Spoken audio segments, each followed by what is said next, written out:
Thanks for joining us in the garden today. We are talking about planting some more vegetables, getting those ready for spring. And today we have what you would not know looking at these plants is broccoli and cauliflower in front of us. So how do we even get these started? What do people need to know, and how does it grow? Yeah, so this is just the best time of year to really be putting those in the ground.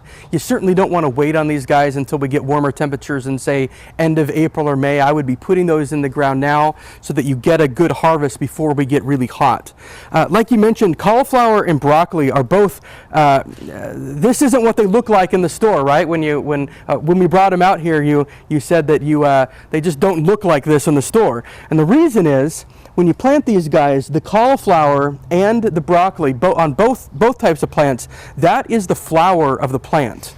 And so what happens is the plant will grow up, it'll get big and leafy and green, and then you'll have the head of the cauliflower or the broccoli, in the case of broccoli, that will grow up in the middle of the plant. And that is the flower. So what we actually pick, the broccoli and the cauliflower that we eat, is the immature flower. We actually pick it and eat it before the flower, the individual little flowers open.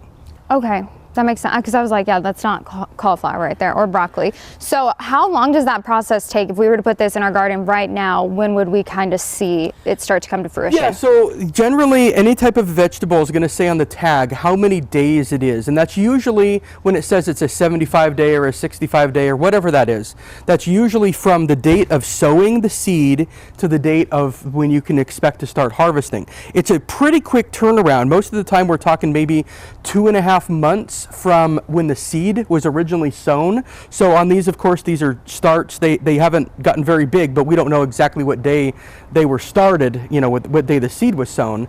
But yeah, you're probably waiting a couple months before you're getting a harvest on these guys. Okay, so not too bad of a turnaround. So same kind of thing that we've been doing with some of the other vegetables, just create a little hole for the guy? Yeah, so you're going to want to be taking a plant out, not burying them any deeper than they already are in the pot. You're going to want to take a trowel, just make a little hole, like I said, not burying them any deeper than they would normally, or than they were planted in the six-pack. You don't need to do any kind of a support with these kind of guys. They're going to be freestanding. They'll support themselves very well.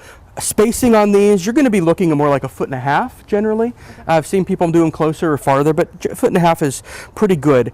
And then you want to be, throughout the season, you want to be doing a vegetable fertilizer on there. And how often you do it is going to depend on what the fertilizer is. And if you come into our stores, we can certainly help you out determining what kind of fertilizer you might want to use, organic or not, or whatnot. And then that's going to determine how long it is in between.